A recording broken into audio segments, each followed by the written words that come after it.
you so much, all of you, for being here to see our film. I hope you guys didn't fall asleep. Yeah, so after this, it's somehow hard to find the first question, but somewhere I have to start. so let's go to the deep end. I interpret this movie as presenting Buddhist philosophy. Am I right? So I'm on the right path.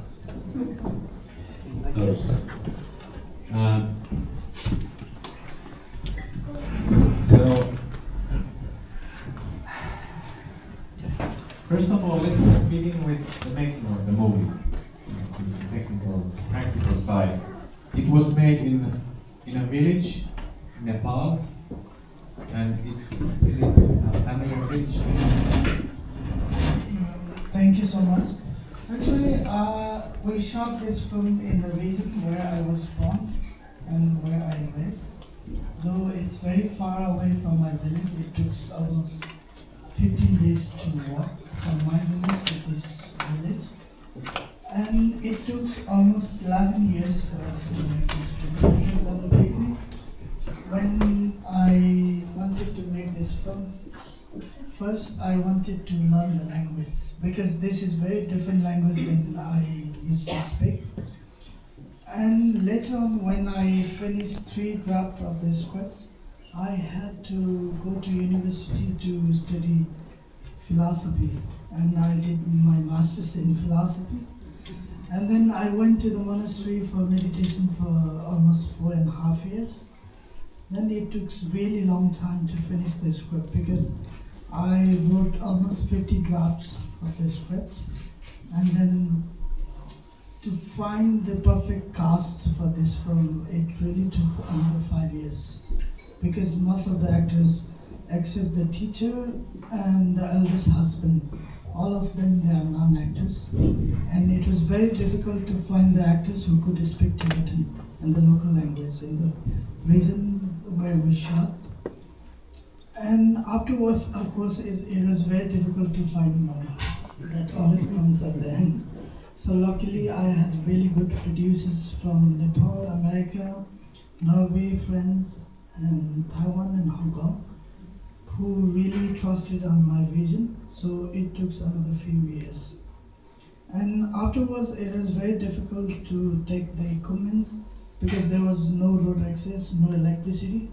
So we had to carry almost 70 tons of the equipments, including the generators, fuel, food for the cast and crew.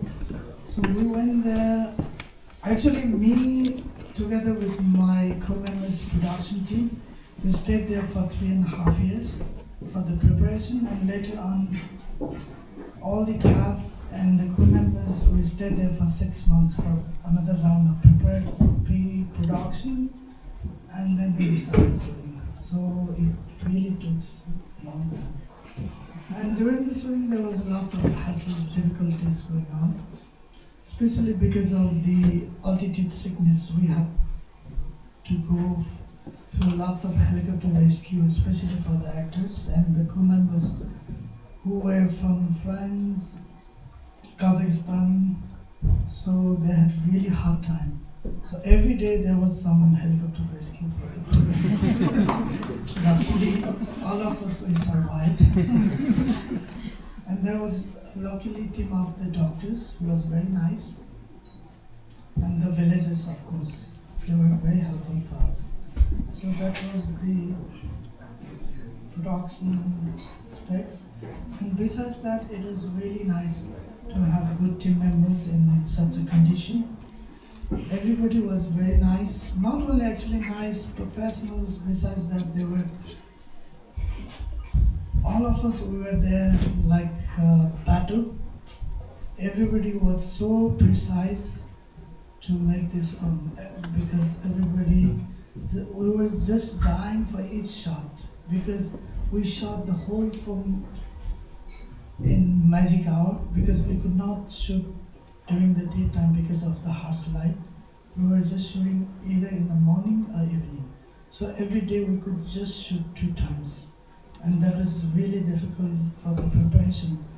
And another difficulty was all the villages, they used to look on the camera. So that was very difficult for them to convince not to watch into the camera. That was another difficulty. But besides that, yeah, everything was happened. Everything was meant to be happened. So we were dreaming for this film from last 1 decade. So finally we came up with this. Thank you for the insight. Amazing story. So, so it's made with the local actors and local people. So, since you were there for a long time, and it must have been a big input from the villagers. So, did the making of the film and publishing of the film change the life in the villages? It's a very good question. It's by Janne. Yeah, actually this place where we shot the film is very far away from the capital city, Kathmandu. So now after releasing this film, especially in Europe, America and Nepal, lots of foreigners, including people from the city area like Kathmandu and Pokhara and other cities, they are really willing to visit this place. So now I heard it's another kind of touristic hub. So I would say that will not destroy the nature and the beauty of this region. But financially, yeah, the villages are now having good luck. Especially 3 of our crew members from this village, now they open the first guest house in the village, and they call it Shambhala Hotel. And after we finished this shooting, we made a cave and some other places as Shambhala Cave, because whatever the carving stones that we use in the film and lots of trays, props, we kept it in the village and we built a small museum. So now many people they are visiting this region just to see the place and to visit the museum. And afterwards the kid who played the youngest husband. So after we finished the film, we took him to Berlin for the world premiere. And then I asked him whether he wants to study in the city. At the beginning he wanted to study in the city. And I really wanted to provide him good education. And later on, I don't know what happened to him. He decided to be a monk. And then now he's living in a monastery in Kathmandu. And I was surprised because there was lots of opportunity, especially coming from our producers from Europe. They wanted to give him a study in Germany, in France, but he decided to be a monk. And I asked him why you decided to be a monk. And he said, being a monk, I could spread the love and harmony and peace to many others. If I study myself, I can just imagine to have good life just for myself. So he was very profound and he was very wiser than me, I would say. And lots of crew members who work in this film, and they were from this village now. Some of them, they are working in another films. Especially recently, there was one of the biggest film made by Apple. It's a Hollywood production. They shot in Nepal, and half of the crew members from our film they work there. And in many ways, I think, of course, being a filmmaker, I could not do many things. Of course, I wish to do so many things for them. But then, especially the actors now, the female character Pema, Tashi, and some other actors now they are working in few other films. And they just finished one film in New Zealand and America with William Duffy and other Hollywood stars. So I think they are having a really good career in film. I think that is the ultimate thing that I could wish from my cast and crew members. Otherwise, I cannot just give them money. So I think that's the ultimate thing I could offer from my side. Thank you. So there must be a big difference between the cultures of villages in the mountains and then the cities. So first of all, is Tibetan how big area in Nepal is Tibetan like spoken? Actually, we have many villages in the Himalayan region where people speak Tibetan language and they are following this tradition and culture. Roughly around 250 to 270,000 people who are living in the mountains. They are speaking this language and following this tradition, especially on the north side of Nepal. And actually not only in Nepal, in Bhutan and Tibet, who speak Tibetan and follow this tradition.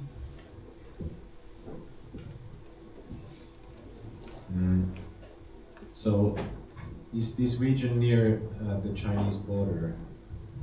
So, how does that affect the life there?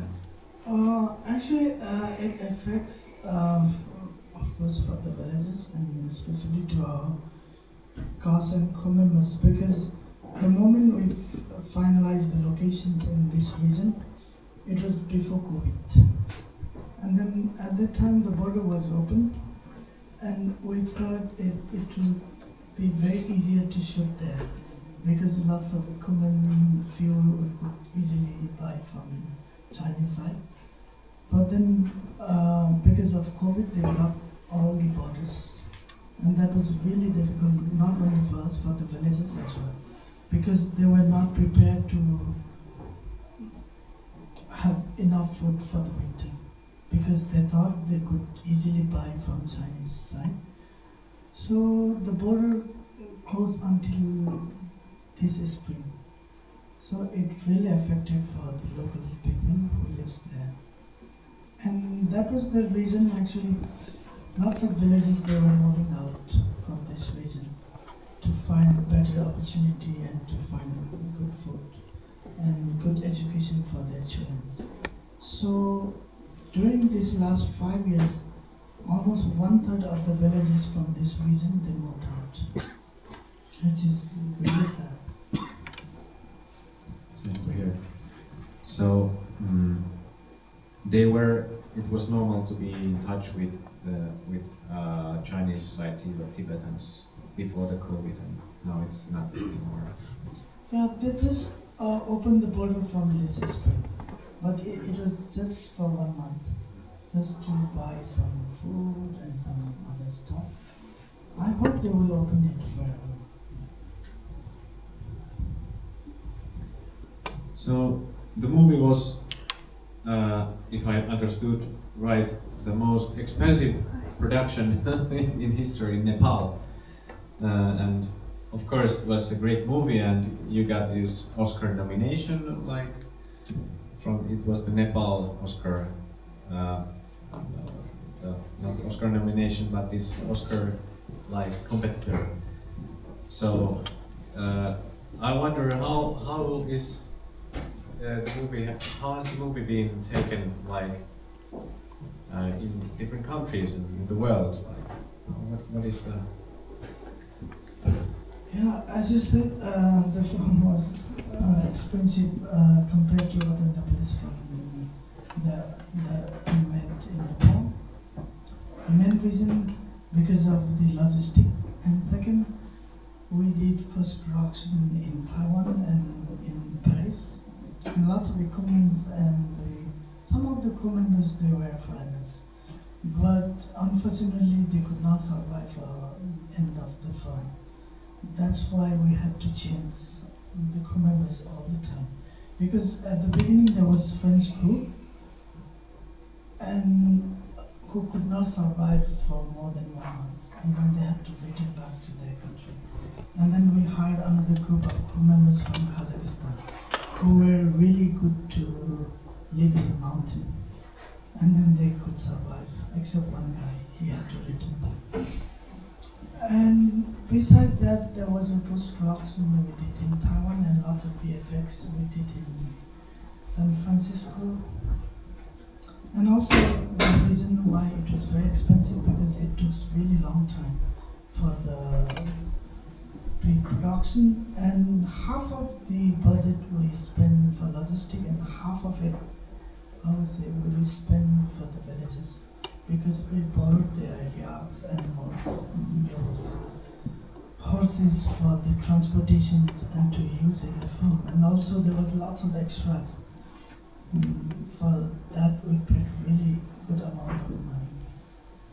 And when the film came out, we did our world premiere in Berlin, since this was the first Nepalese film went to Berlin competition, and that really great was, especially in the West.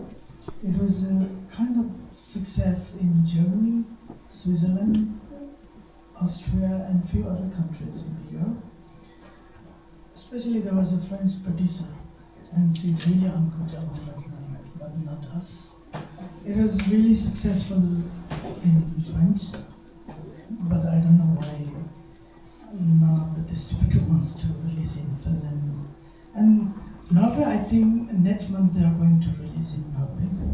And it did really good in other countries now.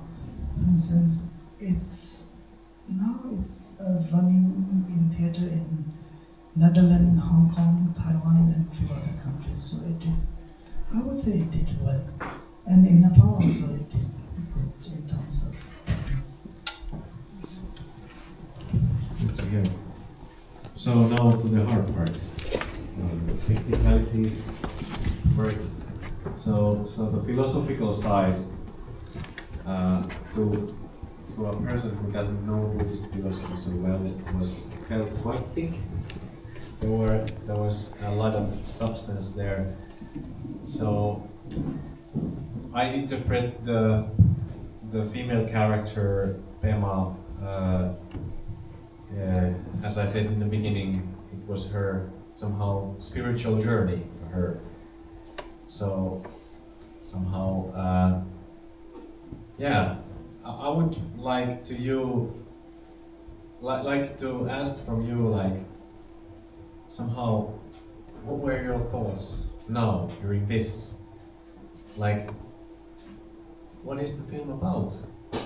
What do you want? You don't want to explain. I'm not asking explain the film, but what do you want to say now to us as the director? Any sort of thread we can start spreading our discussion? Yeah, first thing I would say, I could express myself through this film because it's. I would also like to mention that it's my true story, because when I was young, living in my village in this region, around at the age of 11, I started doing meditation with my father. And after doing meditation, after 2 or 3 months, I started dreaming about my previous life. And in my imagination, hallucinations, and during the meditation, I had that strong feeling about my previous life being a monk in the abandoned monastery. And it was really fascinating for me, but then it was scary as well. And I started writing a poem about my guru and myself being a monk in the abandoned monastery. And from that moment, I was very much curious to visit this place. But then at that time, it was just in my imagination. And I wrote a poem, and at that time I was really sad. I could not even share that poem to my parents, to my siblings, and even to my teachers. teachers. So I burned that poem because I felt like, okay, if I really have that previous life, maybe one day I will follow that path and I will see. I want to see myself. And later on, when I was in high school, actually after I finished my school, I just ran away from my hometown without telling to anyone in my family. I just came to Kathmandu because I had a big dream to stay in the meditation center, and also I wanted to learn Zen. And from that moment, I really wanted to discover this story. And also that journey somehow dragged me to find myself. And I was really curious about my previous life. And then after staying a couple of years in the monastery, inside the meditation center, I wrote a short story about my previous life. And that was the moment I decided myself somehow, one day if I become a filmmaker, I will tell this story to the audience. And that was not only the reason to make the film, that was also the reason to discover myself. I wanted to see myself deeper inside, how I was living in that abandoned monastery. And I was always looking for the right moment to visit that places, that monastery. But then I didn't have any access in terms of money, time, and I didn't know how to go there because it takes almost 2 weeks to walk from my village to this village. And after finishing my previous film, fortunately I had a little bit amount of money, and then immediately I decided to visit this place. I just wanted to see, was it just the fascination or just the imaginations that came in my mind, or is it the reality? So first time I visited this village in 2014, I was so surprised by seeing the monastery, the people, the school, villages. I found myself being there whole life, because the monastery that came during the meditation in my mind and the real monastery was exactly the same. In the village, houses, people, I found them my relatives. And that was the moment I decided to make this film. And I wanted to shoot in that particular village. But later on, I wrote a script, and at the beginning, it was male character because I wanted to portray my story, myself. But then after writing 8 drafts of the scripts, somehow I felt like, okay, not only being a filmmaker, being a man, I really wanted to discover my feminine energy, because what I really believe, every human being has different layers of characteristic, not only because of the objective sides, from the spirituality, from the spiritual sides. I believe that I do also have feminine energy that I could not express in my real life. But then I'm very straight. I'm a man, of course, no doubt. But deep down inside, somehow I wanted to discover and I wanted to explore my feminine energy that I could have. And I believe that every human being has this quality of masculinity and feminine energy. So that was the turning point. I changed my character as a female. And from that moment, I suffer a lot because I could not have those kind of experience, feelings, emotions. And then I started hanging with my female friends more and more. And I traveled more and more. And that's how I really wanted to capture those nuances, that feminine energy to whom I would consider as compassion, humility, love, and peace. That every feminine energy carries all those nuances. And that was the moment I really wanted to tell this story. And now, come after making this film, somehow I feel so relaxed. I feel so calm, and at least it really doesn't matter, to be very honest. Some people they praise about the film and they said, "Oh, you did good job." Some people really hate. That's also okay. That is really acceptable for me. But then, not only being a filmmaker, being a human being, I am really happy and proud of being myself. At least in life, I could explore myself, and I really tried my best to discover my feminine energy, which is beyond success or failure, any results that any filmmakers could get from the audience.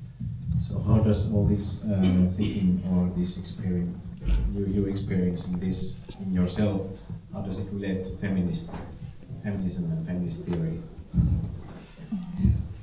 Yeah, before making this film, somehow I had this egoistic thought of being a man. Like the masculine energy that I had, of course, still I have that masculine energy. But then, being an artist, being a human being, sometimes I wonder how to discover both energy at the same time and make it more balanced. Because every human being has, as I said earlier, different kind of energy, and sometimes that resonates to masculine energy. But then sometimes it resonates to feminine energy. But in my life, being an artist, being a filmmaker, I really want to explore my feminine energy that could push me so much further while writing and creating an art. Because the feminine energy is very much connected with art, philosophy, compassion, harmony, love, and peace. Because my whole intention to make films is not only to tell the story that I want to tell. Of course, there's thousands of stories that one could tell. But at the same time, I'm also concerned about, while telling the stories, while making films, my whole concern is also about respecting love, compassion, and the energy that I have inside. And that is the best way for me not only to discover myself, that is the best way to explore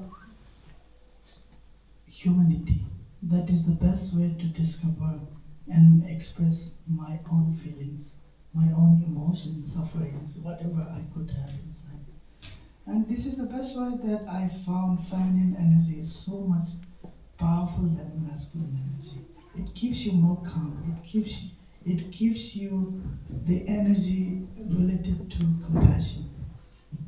So I found it's very profound, the best way. I would not say this is the best way for everyone, but at least it worked for me being an artist. So that's why I'm very happy to explore my feminine energy. So did Pema grow out from traditional wife's role in this movie? Do you think so? In this film or in reality? It's two different things.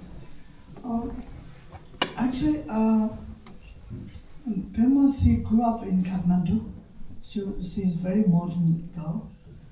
She speaks Korean, she goes to karaoke, she hangs out with her friends in the bar. She's an opera singer. So first time when I met her and I approached her for this role, and then we asked her to go to acting classes for 2.5 years, and then we sent her to horse riding courses and so many other courses. At that time, she was really not prepared for the role. The reason she was so afraid to go in this village, because the way she lived her life was completely different than the role that she portrayed. And during the pre-productions and shooting, she really tried her best to live the local life. It's very interesting that she didn't take shower for 6.5 months. So she was just staying inside the yak shed.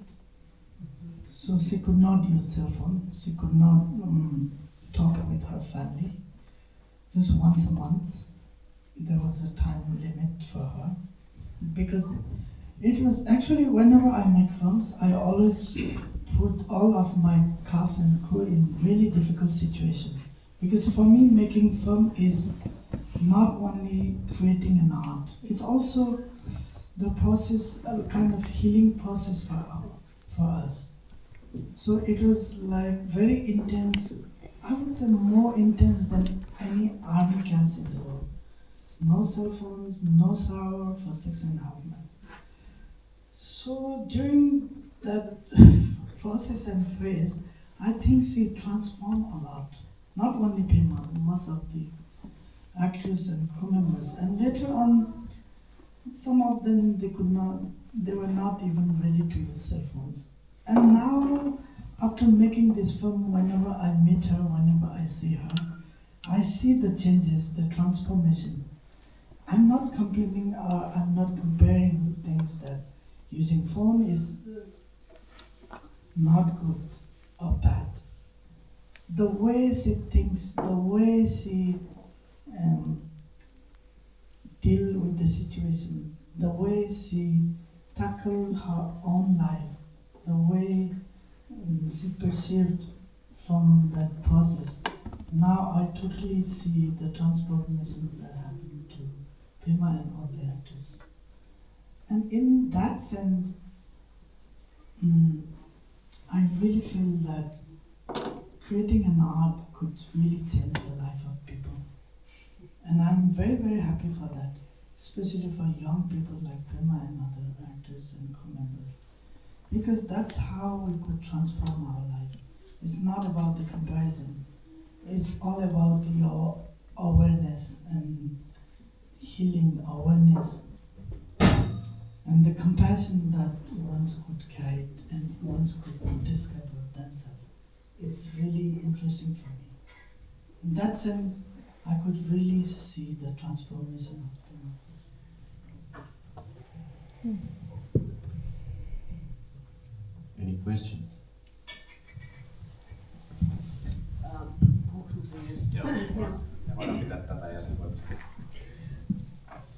Okay, so I just want to thank you for making this film because it really deeply affected me.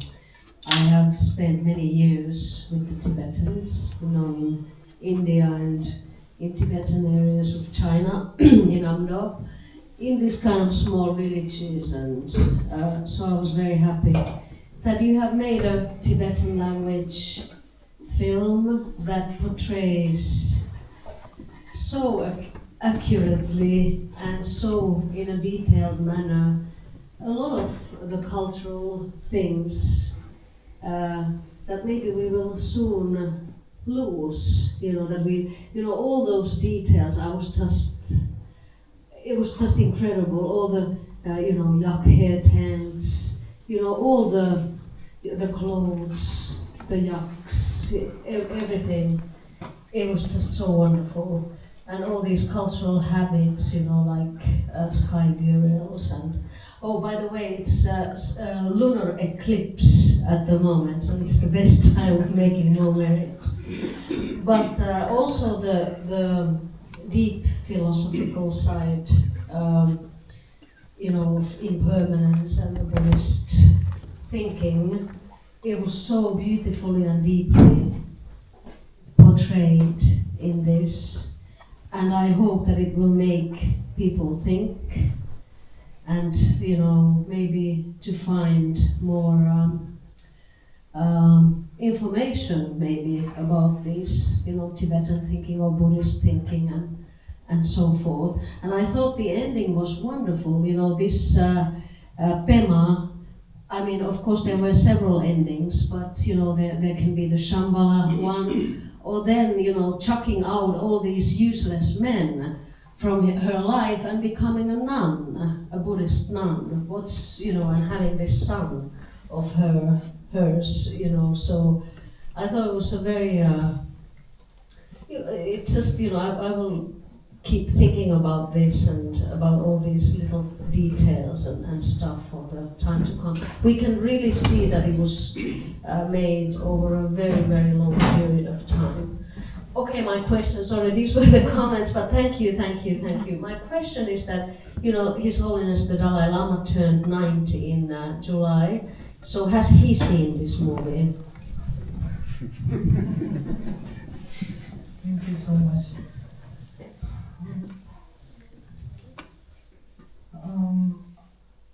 He haven't seen this film yet, but the team from His Holiness, they were asking for the screener. So hopefully he will watch it very soon. But luckily I received this from His Holiness. Yes. After we finished this film, he sent me this mala. So I'm sure he will watch it very soon. But He will love it. some of the closest people who are living with him, they have seen this film. Did I answer you? Yes, you did. Any other questions?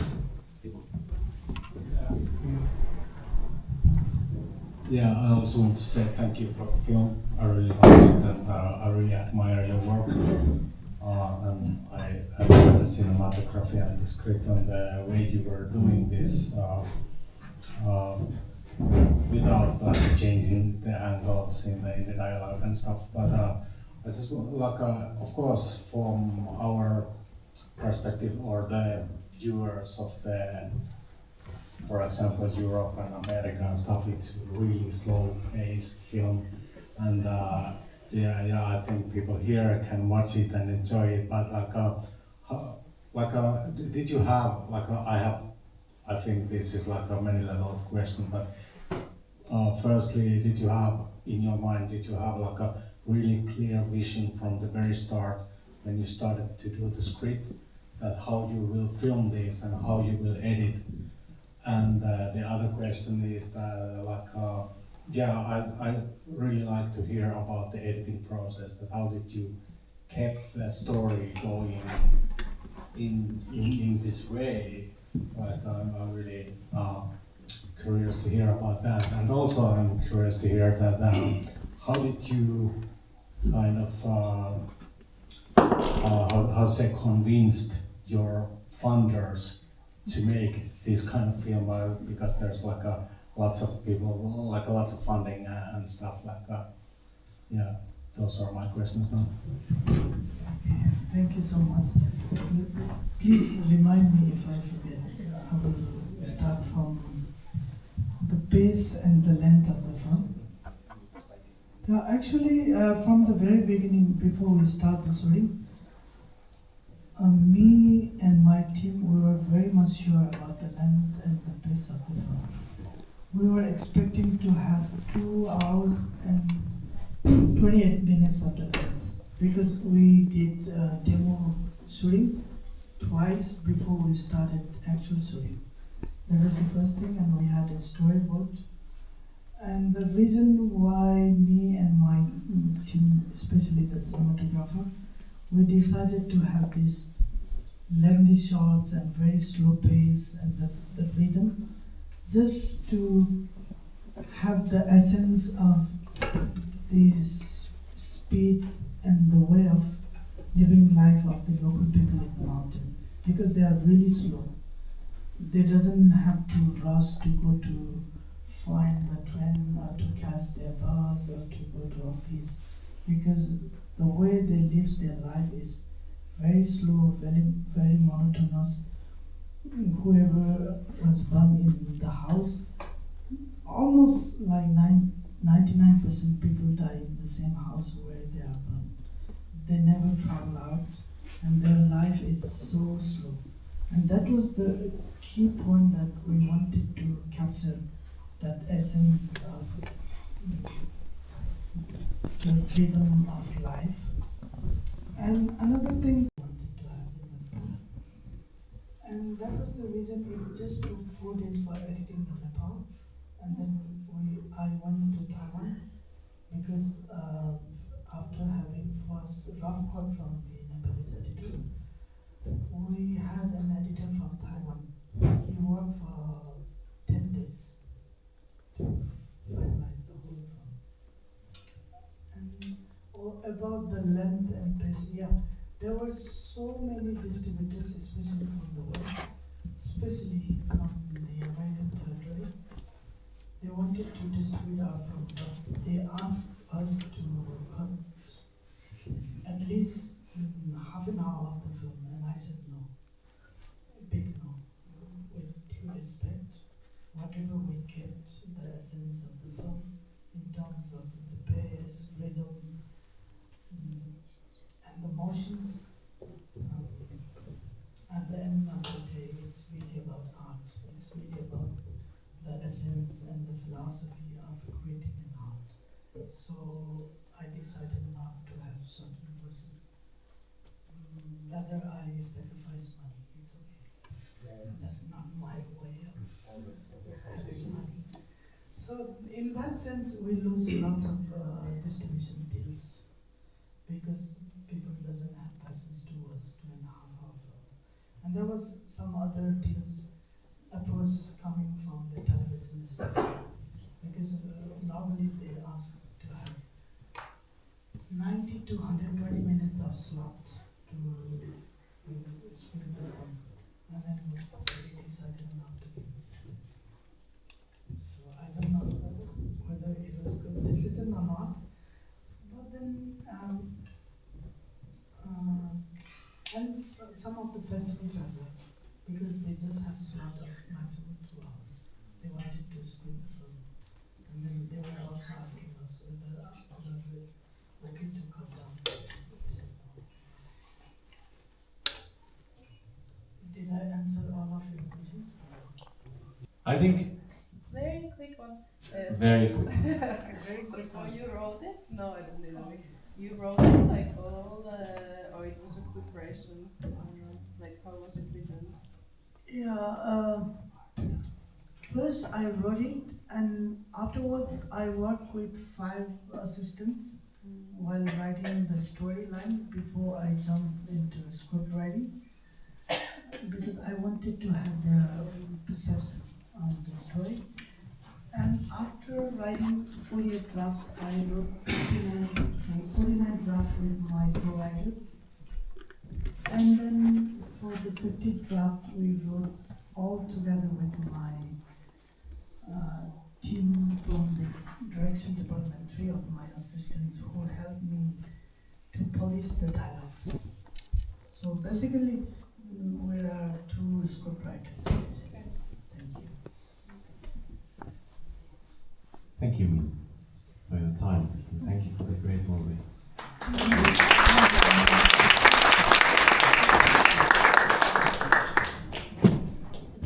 So thank you so much. Thank you, man behind this event, and of course his team. And thank you, Sammatti Film Festival. And a special thanks to Tulkaas koko tiimi tänne. And a special thanks goes to all the volunteers, staff of Sammatti Film Festival, and the festival director of this festival. We invited our film, and that's how I'm here. Thank you so much. And of course, last but not on the list, special thanks to all the Nepalese friends. I'm very happy to see you here in Sammatti. I hope you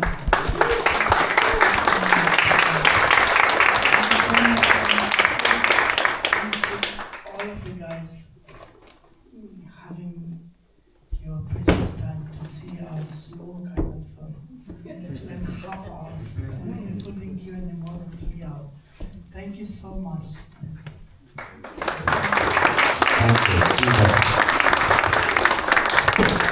you.